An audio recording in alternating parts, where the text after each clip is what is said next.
You know that feeling when you've been looking forward to something for years, only for it to be ripped away in an instant? That's exactly how I felt the morning my mom casually informed me that my sister Lauren would be taking my place on the trip I had spent 2 years planning and saving for. It wasn't just any trip. It was supposed to be our trip. A chance for me to finally reconnect with my family after months of working overtime to make sure everything was perfect. But apparently perfection didn't include me anymore. It started with a text from my mom. Be at the house by 6 a.m. sharp. 6 a.m. on a Saturday. If you've ever rolled out of bed before sunrise, you know how unnatural that feels.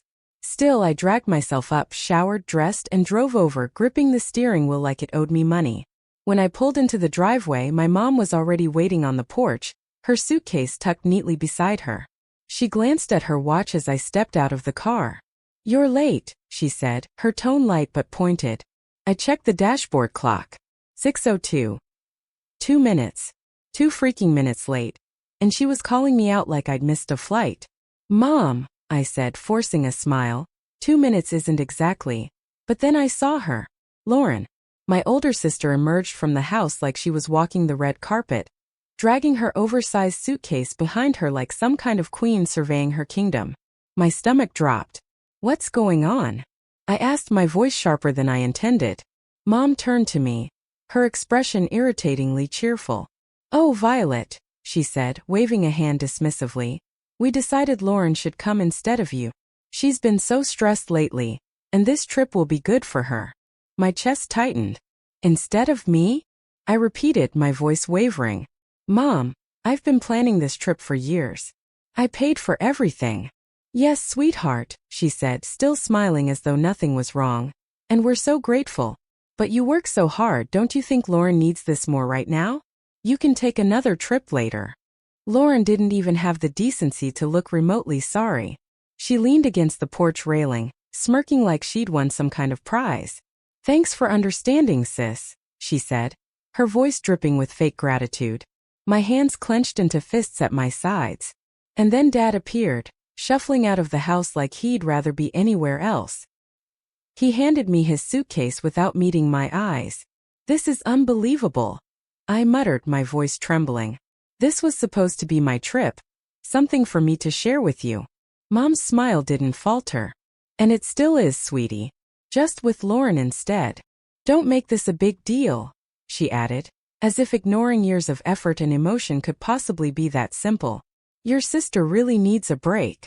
I stared at them, all three of them, and suddenly it hit me. No matter what I did, no matter how hard I worked or how much I sacrificed, Lauren would always come first. Fine. If they wanted to replace me, let them. But they wouldn't enjoy it on my terms. The drive to the airport was suffocating. Lauren chattered endlessly from the back seat about Paris and shopping and TikTok trends, completely oblivious to the storm brewing inside me. Oh my gosh, Mom. Did you see that video about the Eiffel Tower? I can't wait to go shopping there. Do you think we'll have time? Or will the tours take up the whole day? My grip on the steering wheel tightened. Mom chuckled softly. Of course we'll have time. We'll figure it out when we get there. They didn't even seem to notice I wasn't part of that we anymore. At one point, Dad cleared his throat awkwardly. Thank you for driving us, Violet. I know this probably feels unusual. I glanced at him in the rearview mirror, my expression unreadable. Unusual? That's one way to put it, Dad. He shifted uncomfortably, clearly regretting the comment.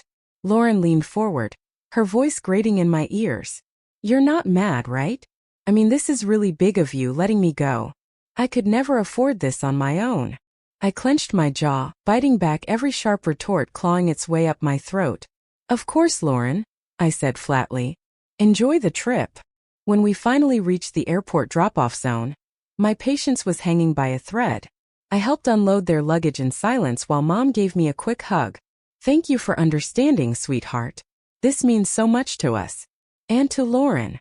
I nodded stiffly. Sure, Mom. Lauren wheeled her suitcase toward the terminal, beaming. Thanks, Violet. You're the best. I stood there watching them disappear. The sting of betrayal sharp and deep. The drive home felt emptier than I expected, the silence heavier than any words. Their voices echoed in my mind. Lauren needs this right now. You're always working. Asterisk by the time I parked in my driveway, my knuckles were white from gripping the steering wheel. For a moment I just sat there, letting the weight of everything sink in. Then without a second thought, I marched into the house, powered up my laptop, and logged into every travel account I used to plan their dream trip. Hotel reservations? Cancelled. Tours? Refunded. Airline upgrades? Gone. As the confirmation emails poured into my inbox, I felt the tightness in my chest start to ease. If they wanted to take Lauren instead of me, fine, but they wouldn't be staying in 5-star hotels or enjoying private tours on my dime. By the time I closed my laptop, a rare sense of satisfaction settled over me. Let them explain themselves to the front desk staff in Paris. For once I was done being their doormat. But of course the fallout came quickly. The calls started as soon as their flight landed. My phone buzzed relentlessly as I unpacked the suitcase I'd carefully packed for the trip that was no longer mine. The irony wasn't lost on me as I hung up dresses and lined up shoes I had planned to wear strolling through Paris. The buzzing continued, a relentless vibration that filled the room. I sighed, kicking at the phone to glance at the screen. My mom's name flashed across it, alongside a flurry of missed calls and texts. I scrolled through the messages. Asterisk Violet, what's going on? The hotel won't let us check in. The reservation is missing. Call me immediately. Asterisk. Asterisk Violet, this isn't funny. Fix this now. Asterisk. A laugh escaped me, sharp and bitter. Fix this. They actually thought I'd swoop in and save the day after what they'd done. The phone buzzed again, this time with a call from Lauren. I let it ring out and listened to her voicemail out of morbid curiosity. This is so petty, she snapped, her voice dripping with entitlement. We're stuck here because of you. You need to call the hotel and fix it.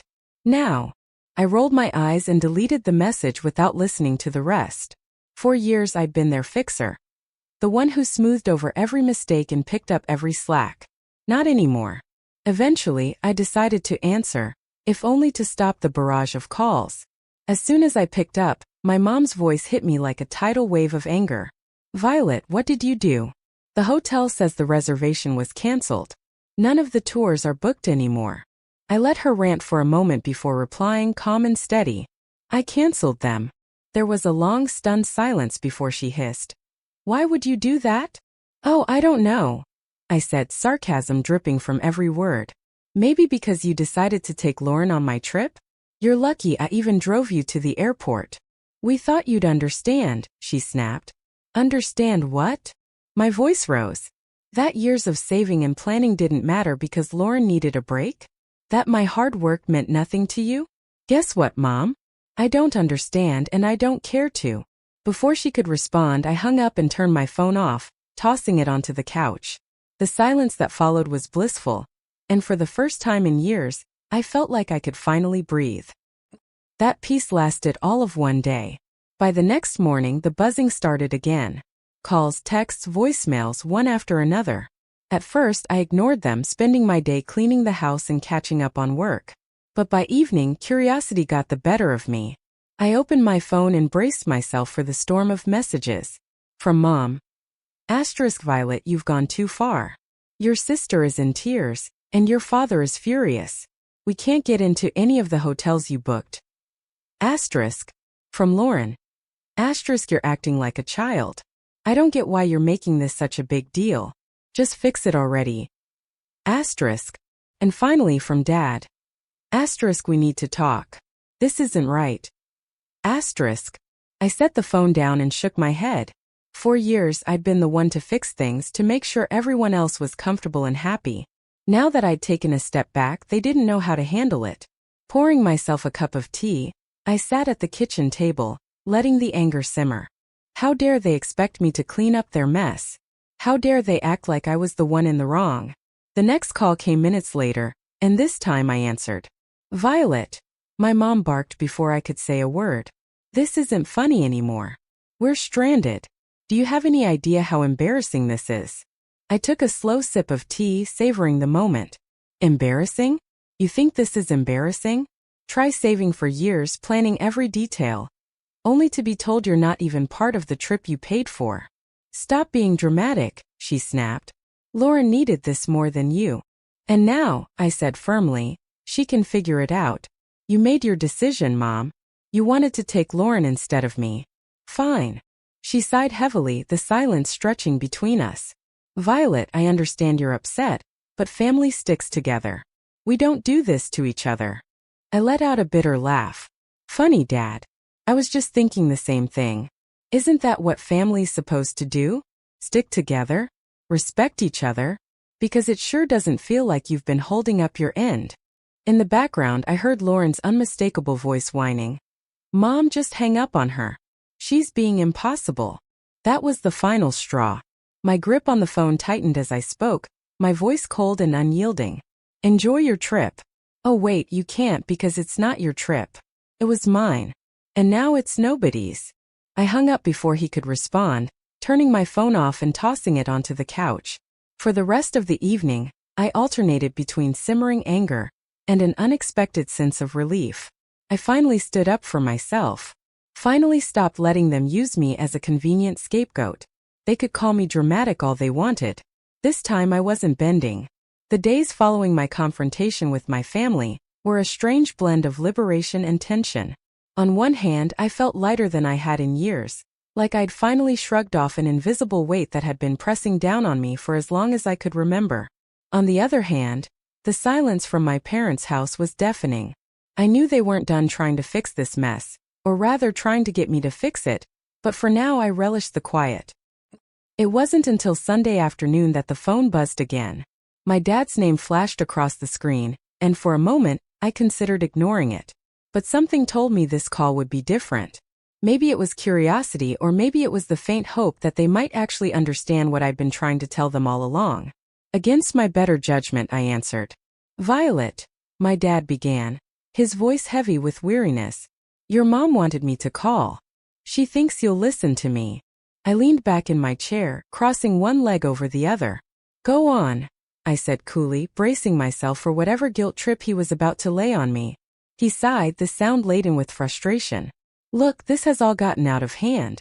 Your mom's upset, Lauren's furious, and well, it's just a mess. But you're better than this. My spine stiffened at his words. Better than what? Standing up for myself? Refusing to let them walk all over me again? That's not what I meant, he added quickly, sensing the shift in my tone. It's just you've always been the reasonable one. The one who keeps everything together. This isn't like you. I let out a short, bitter laugh. You're right. It's not like me. Because for the first time, I'm not bending over backward to clean up your mess.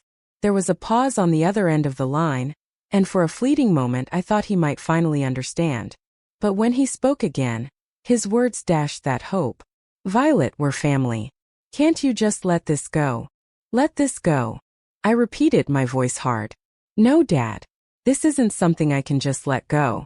Maybe you and Mom need to finally understand that actions have consequences. And this is yours. Before he could respond, I hung up, feeling a strange sense of finality wash over me. For once, I wasn't the one cleaning up the mess. But then he said something that made my blood boil. You're punishing a whole family over one decision. Is that really fair? Fair. I echoed, my voice rising as the words boiled up from a place I'd kept buried for too long. You want to talk about fair? Was it fair when you and Mom decided I wasn't important enough to be part of the trip I planned? Was it fair when you replaced me with Lauren like I didn't matter? That's not what we were trying to do, he said defensively. We just thought Lauren needed it more. Of course you did, I snapped, the anger spilling over now. You always think she needs more attention, more support, more of everything. And I'm always the one expected to sacrifice for her. Well, not anymore. The silence on the other end of the line was deafening. Finally, he said, I don't know what you want me to say. I don't need you to say anything, I replied, my voice steady and firm. I just need you to understand that I'm done being the afterthought. From now on, I come first. With that, I ended the call and set the phone down, my hands trembling. For the rest of the day, I let myself feel everything. Anger, sadness, relief. It wasn't easy, but it felt like the start of something new. I wasn't the family's fixer anymore, and I wasn't going to be. They'd have to figure out how to clean up their own messes. When my parents and Lauren finally returned from their disastrous trip, I decided to confront them head-on. I parked in their driveway, sipping coffee on the porch swing and feeling surprisingly calm as I watched their taxi pull up. As they stepped out, dragging their suitcases behind them, their faces were a mix of exhaustion and irritation. Lauren was the first to speak, her tone dripping with sarcasm. "Well, I hope you're happy, Violet. Our trip was a disaster." I raised an eyebrow but stayed seated. "Happy about what? That you spent the week in dingy hotels eating terrible food because you couldn't afford anything decent? Oh wait, there weren't any tours either." Lauren crossed her arms. "Do you know how embarrassing it was to show up and be told there was no reservation?" I took another sip of coffee, letting their complaints wash over me like background noise. "Sounds rough," I said finally, my voice calm. "But you wanted to take Lauren, remember? I'm sure you all had some great bonding time." "That's not the point," my mom snapped, throwing her hands up in exasperation. "You knew we couldn't afford all the things you planned. You set us up to fail." I stood up slowly, setting my mug down on the table next to me. "No, Mom. I didn't set you up for anything. I planned a trip for the three of us. Something special I've been saving for years. You're the ones who decided to cut me out at the last second." My dad finally spoke, his tone quieter but still accusatory. "You didn't have to cancel everything, Violet. That was extreme." "Was it?" I asked, crossing my arms. "Why should I have paid for a trip I wasn't even invited to? If Lauren needed it so badly, you should have planned it yourselves. You're lucky I didn't cancel the return flights." "You're so dramatic," Lauren shot back. "It's just money, Violet. And you're so entitled." I snapped, my patience snapping. "Do you have any idea how much work and sacrifice went into planning that trip? Or do you just assume things magically appear for you because someone else takes care of it?" They stood there, stunned into silence. "I've spent years being the responsible one," I continued, my voice steady but firm. "The one who fixes things, plans things, makes sure everything runs smoothly. And you've spent just as long taking it all for granted." "That's not fair," my mom started, but I held up a hand to stop her. "No, Mom. What's not fair is how you treated me. You chose Lauren over me like always, so I chose to stop being your doormat. You didn't want me on the trip? Fine. But you don't get to enjoy the benefits of my hard work without me." I grabbed my bag from the porch swing and turned to leave. "I'm glad you're back safely, but don't expect things to go back to the way they were." "I'm done." As I walked to my car, I heard them calling after me, their voices a mix of anger and guilt. But I didn't look back. The drive home felt strange, peaceful even. For years, every visit had left me emotionally drained. But this time I felt lighter. I finally said everything I'd been holding in, and for once I wasn't worried about their reaction. When I got back to my house, I made a cup of tea and sat on the couch, replaying the confrontation in my head. They'd been so sure I'd fold, that I'd given like always. But this time I didn't. And it felt like freedom. Watching their stunned faces as I walked away was a powerful reminder of how much I'd changed. They could be angry, hurt, or embarrassed, it didn't matter anymore. I was done living my life to meet their expectations. The next day Grace called. "How'd it go?" she asked, skipping any pleasantries. I laughed, leaning back against the kitchen counter. "Exactly like you'd imagine. They're furious. Lauren's pouting, and Mom is probably strategizing how to guilt me back into line." Grace snorted. "Let her try. You've grown a backbone now, and I'm here to make sure it stays in place." I grinned, grateful for her unwavering support. "Thanks, Grace. I mean it. You've been my rock through all of this." "Anytime," she said, her voice softening. "So what's next for you? Now that you're not playing family fixer anymore?" That question had been circling my mind since the confrontation. What was next? For years, so much of my energy had been poured into trying to please my family, trying to earn their approval. Now that I'd let go of that burden, the possibilities felt endless, and a little intimidating. "I don't know yet," I admitted. "But for the first time, I feel like I get to decide. Not them, not anyone else, just me." "Sounds like the start of something amazing," Grace said, and I could hear the smile in her voice. Over the next few weeks, I started making small changes that felt monumental in their own way. I redecorated my living room, trading the hand-me-down furniture from my parents for pieces that felt uniquely mine. I spent weekends exploring local cafes and parks, things I'd always meant to do but never made time for. And I started journaling, writing down my thoughts and dreams without filtering them through the lens of anyone else's expectations. Each small step felt like reclaiming a part of myself I hadn't realized I'd lost. One evening I sat down with my laptop and opened the spreadsheet I'd used to plan the trip. The canceled reservations stared back at me, but instead of feeling regret, I felt a surge of determination. That money had been meant for a once-in-a-lifetime experience, and I wasn't going to let it go to waste. Closing the spreadsheet, I opened a new browser tab and typed, "Solo travel ideas." A few weeks after my parents returned, I booked a solo trip to Italy. It wasn't the same itinerary I'd planned for them, and it wasn't about proving a point anymore. This was for me. A chance to celebrate my independence and finally put myself first. The moment I landed in Rome, a mix of excitement and nervousness coursed through me. I'd never traveled alone before, but as I stepped out of the airport and into the bustling city, I knew I'd made the right decision. I spent my days wandering cobblestone streets, marveling at ancient ruins, and indulging in meals at charming little cafes. There was no schedule, no one else to consider, just me and the freedom to do exactly what I wanted. One afternoon, while sitting on the Spanish steps with a gelato in hand, I pulled out the journal I'd brought with me. For years, I'd written about what I wanted to achieve, but those dreams were always tied to making someone else happy. Now, as I wrote, the focus shifted. Learn a new language. Start a small business. Travel to at least 5 more countries. The list grew, each goal a reflection of the life I wanted to create, not the one I'd been expected to live. On my last night in Florence, I had dinner at a small family-run restaurant overlooking the Arno River. As I watched the sunset paint the sky in hues of orange and pink, a deep sense of peace settled over me. This trip had been more than just a vacation. It was a turning point. I'd spent so much of my life trying to earn my family's approval. But here, thousands of miles away, I realized something important. I didn't need it. I was enough just as I was. When I returned home, my parents tried to reach out again, this time with softer tones and carefully worded messages. "Hope you had a nice trip," read one text from my mom. "Maybe we can all talk soon." I stared at the message for a moment before setting my phone down. I wasn't ready to reply, and that was okay. This time it would be on my terms. As I unpacked my suitcase and placed souvenirs on my shelves, a quiet sense of pride settled over me. I'd taken a leap for myself, and it felt like a victory. The months following my return from Italy were a whirlwind of self-discovery and transformation. I had spent so much of my life trying to fit into the mold my family had created for me. But now I was determined to carve out a new path, one that was uniquely mine. One of the first changes I made was signing up for a photography class. It was something I had always dreamed of doing but never made time for.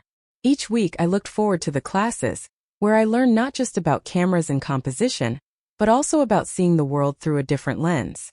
The instructor, an older woman named Margaret, became a mentor of sorts. She encouraged me to capture the beauty in everyday moments, reminding me that life was full of small wonders if you only took the time to notice them. Through photography, I found a new way to express myself. I started carrying my camera everywhere, capturing candid shots of bustling city streets, serene parks, and even quiet corners of my own home. Each photo was a reminder of the freedom I had found in stepping away from my family's expectations. Another significant change was joining a local hiking group. At first, I was hesitant. Hiking wasn't something I had ever considered before, but Grace insisted it would be good for me. "You need to get out there," she said one evening over coffee. "Meet new people, see new places." She was right. The group turned out to be a diverse mix of individuals, each with their own stories and passions. On our first hike, we trekked through a nearby forest, the air crisp and filled with the scent of pine. As we climbed higher, the trees opened up to reveal a breathtaking view of rolling hills bathed in golden sunlight. It was one of those moments that stopped you in your tracks, leaving you breathless not just from exertion but from awe. Afterward, as we sat around a campfire sharing stories, I realized how much I had been missing by staying within the confines of my old life. These people, strangers until just hours ago, welcomed me with open arms, eager to hear about my travels and share their own adventures. For the first time in years, I felt like I belonged. Not because I was filling a role or meeting someone else's expectations, but simply because I was me. As winter approached, I began planning my next solo trip. This time I set my sights on Japan. The idea of exploring a country so rich in culture and history excited me. I pored over travel guides, watched documentaries, and even started learning basic Japanese phrases.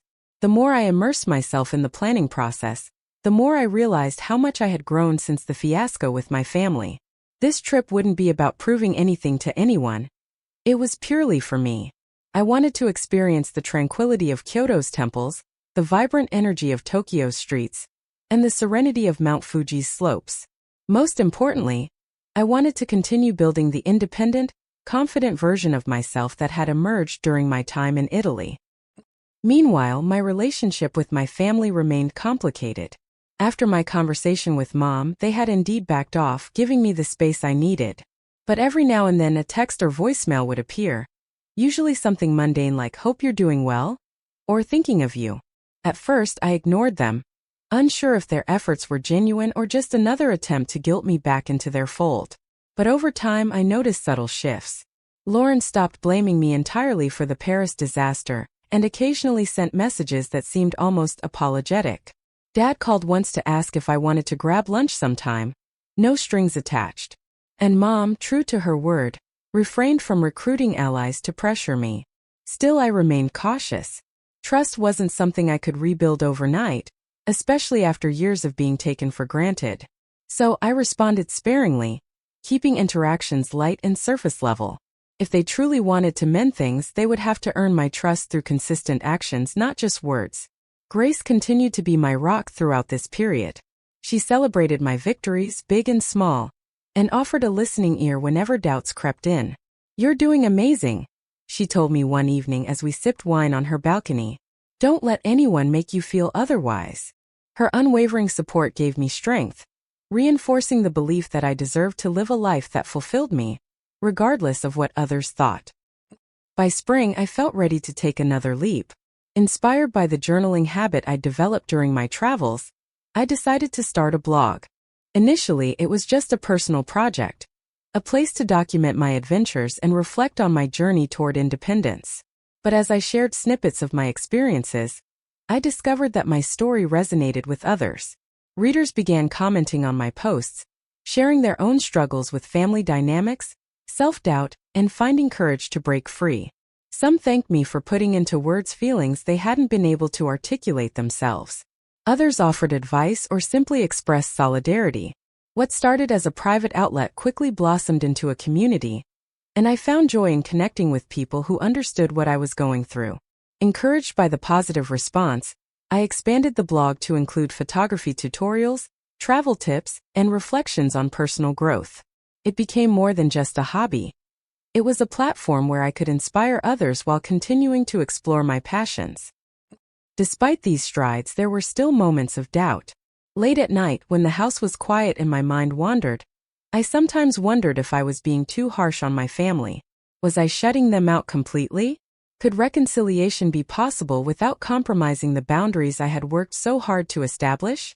These thoughts gnawed at me, but I reminded myself of the lessons I had learned. Forgiveness didn't mean forgetting or excusing past behavior. It meant acknowledging the hurt, setting clear expectations moving forward, and allowing space for growth. If my family wanted to rebuild our relationship, they would need to respect those principles. So I kept moving forward, focusing on the life I was creating for myself. I booked my flight to Japan, packed my bags with excitement rather than resentment, and embraced the unknown with open arms. This trip wasn't just about discovering a new country. It was about solidifying the person I had become.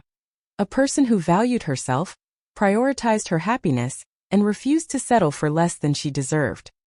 On the eve of my departure, I sat on the porch swing, staring up at the stars. The cool breeze carried whispers of memories, the sting of betrayal, the rush of standing up for myself, the quiet pride of reclaiming my independence. Each moment had shaped me, teaching me resilience, courage, and the importance of staying true to oneself. As I closed my eyes, I whispered a silent promise to the universe. I won't go back. No matter what challenges lay ahead, I would face them with the same determination and strength that had brought me here. because for the first time in my life I knew exactly who I was and I liked her. The months following my return from Italy were transformative. I had taken the first steps toward reclaiming my life, but now it was time to solidify those changes and build a future that reflected the person I had become. The journey wasn't easy. There were moments of doubt, setbacks, and lingering pain, but each challenge only strengthened my resolve. One of the most significant shifts in my life came when I decided to turn my passion for photography into something more than just a hobby. The classes I had started attending weren't just teaching me technical skills. They were opening doors to new opportunities. Margaret, my instructor, encouraged me to enter a local photography contest. First, I hesitated. My work felt too personal, too raw to share with strangers, but something about her confidence in me pushed me to take the leap. I submitted a series of photos I had taken during my solo trip to Italy, images of cobblestone streets bathed in golden light, quiet moments in cafes, and candid shots of people going about their daily lives. To my surprise, one of the photos, a close-up of an elderly woman selling flowers in a Roman market, won second place. The recognition wasn't what mattered most. It was the validation that I had something unique to offer the world. Encouraged by the win, I began exploring ways to monetize my newfound skill. I set up a website showcasing my portfolio and started offering services for small events and portraits. It wasn't long before word spread, and I found myself booked for weekends capturing weddings, birthdays, and family gatherings. Each session was a chance to tell someone else's story through my lens, and I loved every minute of it. Photography became more than just a creative outlet, it gave me purpose. For the first time, I felt like I was building something entirely my own, separate from the expectations and demands of my family. And as my client list grew, so did my confidence. Another pivotal moment came when I decided to plan my next big adventure, a month-long trip to Japan. This time, I approached the planning process with a sense of excitement rather than obligation. I pored over travel guides, watched documentaries, and even took an online course in basic Japanese phrases. Every detail felt intentional, every decision made with my happiness in mind. Before leaving, I sat down with my journal and wrote a letter to myself, a reminder of how far I'd come and why this trip mattered. "This isn't just about seeing a new country," I wrote. "It's about proving to yourself that you can create the life you want, no matter where you start." When I landed in Tokyo, I felt a mix of nerves and exhilaration. The city buzzed with energy, its neon lights casting vibrant reflections on rain-slicked streets. Over the next few weeks, I explored everything from serene temples in Kyoto to bustling markets in Osaka. Each day brought new experiences, challenges, and triumphs. One particularly memorable moment happened in Nara, where I wandered through a park filled with free-roaming deer. As I crouched to take a photo of a fawn nibbling grass, another deer gently nudged my arm, searching for snacks. I laughed, startled yet delighted by the unexpected interaction. It was a simple moment, but it reminded me of the beauty and spontaneity, the joy of embracing life as it unfolds. By the end of the trip, I felt a profound sense of accomplishment. Not only had I navigated an unfamiliar culture on my own, but I had also captured countless memories through my camera lens. These photos would later become part of a gallery exhibition titled Discovering Me, which showcased images from both Italy and Japan. The opening night was nerve-wracking but exhilarating as friends, acquaintances, and even some strangers praised my work.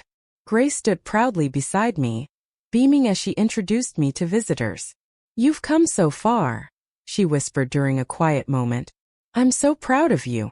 Her words meant more to me than any accolade or compliment.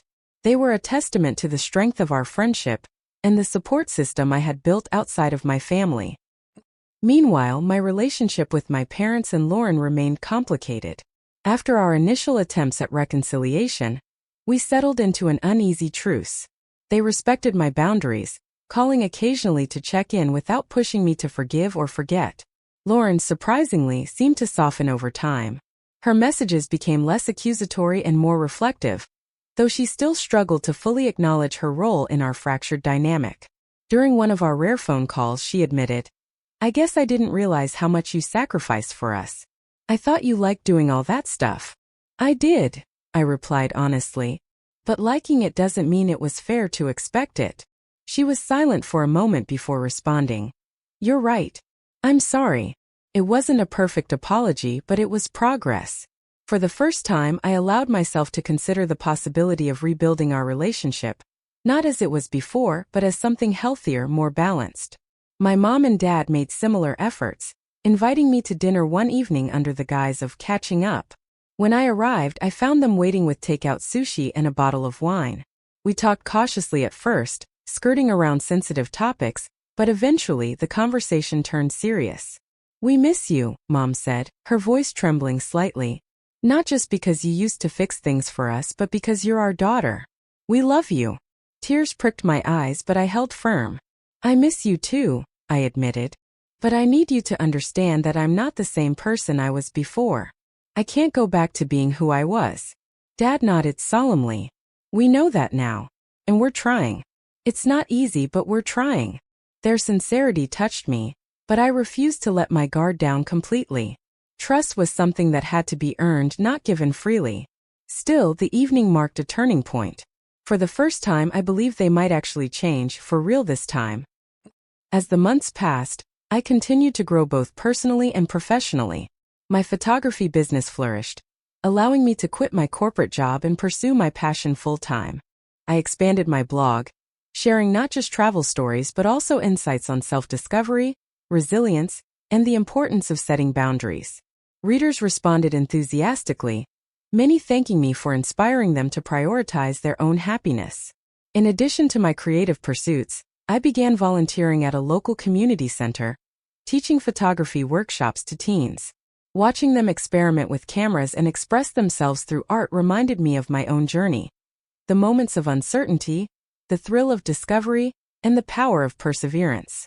It was rewarding in ways I hadn't anticipated, adding another layer of fulfillment to my life. By the time my one-year anniversary of standing up to my family rolled around, I realized just how much had changed.